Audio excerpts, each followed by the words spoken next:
Hi friends, welcome to kitchen angel. நம்ம சேனலை first time பார்க்கணும், சப்ஸ்கிரைப் பண்ணிங்க. அப்படியே பக்கத்தில் இருக்க பெல் ஐக்கானையும் கிளிக் பண்ணிங்க. நம்ம இன்னைக்கு வீடியோவில் என்ன பார்க்க போகிறோம்னா கோகனட் பர்ஃபி எப்படி செய்யலாம்னு தான் பார்க்க போகிறோம். வாங்க வீடியோக்குள்ளே போகலாம். ஏலக்காய், ஜீனி, தேங்காய்.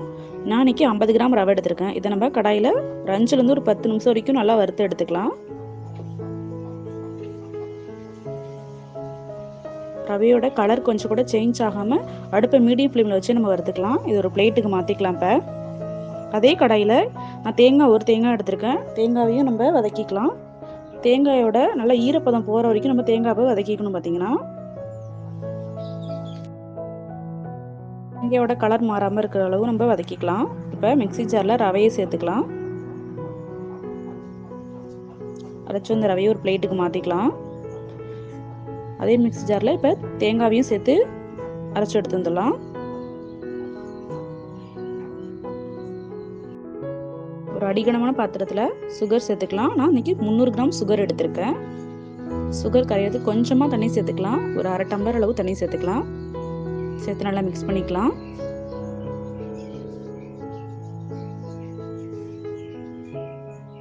நான் ஒரு தேங்காய் எடுத்திருக்கேன். 200 கிராம் தேங்காய். பார்த்தீங்கன்னா சுகர் 300 கிராம் எடுத்துக்கலாம். பார்த்தீங்கன்னா இப்போ நல்லா சுகர் கரைஞ்சிடுச்சு. இதேமாரி நல்லா பபிள்ஸாக வரணும். பார்த்தீங்கன்னா இதுக்கு எதுவும் பாகுபதம் தேவையில்லை.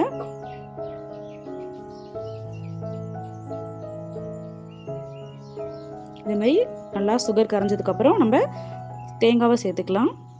லேசாக நம்ம தேங்காவை ஒரு ஓட்டினா போதும் மிக்ஸி ஜாரில். பார்த்தீங்கன்னா இப்போ வறுத்து வச்ச ரவையும் சேர்த்துக்கலாம். சேர்த்து நல்லா மிக்ஸ் பண்ணிக்கலாம். தட்டி வச்சு இந்த ஏலக்காய் சேர்த்துக்கலாம்.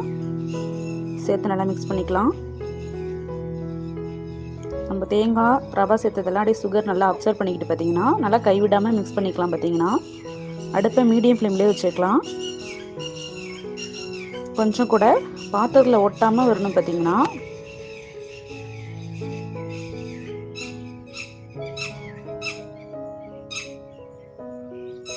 இப்போ கோகனட் பர்ஃபி ரெடி ஆயிடுச்சு. கொஞ்சம் கூட பாத்திரத்தில் ஒட்டவே இல்லை. பார்த்தீங்கன்னா இதுதான் கரெக்டான பதம். பார்த்தீங்கன்னா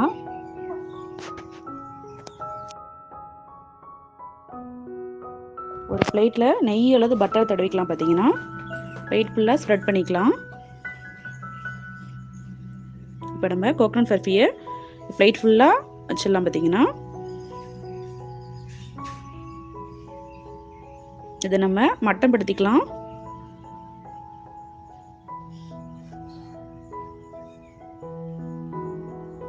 கொஞ்சமாக கரண்டியில் நெய் தடவிட்டு ஃபுல்லாக மேலே தடவிக்கலாம். பார்த்தீங்கன்னா கொஞ்சம் ஆறுனதுக்கு அப்புறம் தான் நம்ம இதை பீஸ் போடணும். பார்த்தீங்கன்னா 5 நிமிஷம் ஆறுனதுக்கப்புறம் நம்ம கோகனட் பர்ஃபியை கட் பண்ணிக்கலாம். நான் இன்றைக்கி ட்ரையாங்கிளில் கட் பண்ணிக்கிறேன். உங்களுக்கு எந்த ஷேப் பிடிக்குமோ அந்த ஷேப்பில் கட் பண்ணிங்க. இப்போ கோகனட் பர்ஃபி ரெடி ஆயிடுச்சு. Deepavali special coconut barfi ready ஆயிடுச்சு. நீங்களும் இதேமாதிரி உங்கள் வீட்டில் ட்ரை பண்ணி பாருங்கள். ட்ரை பண்ணி பார்த்துட்டு எப்படி இருக்குன்னு கமெண்டில் சொல்லுங்கள். இந்த வீடியோ பிடிச்சிருந்தா லைக் பண்ணுங்கள், ஷேர் பண்ணுங்கள். நம்ம சேனலை மறக்காமல் சப்ஸ்கிரைப் பண்ணுங்கள்.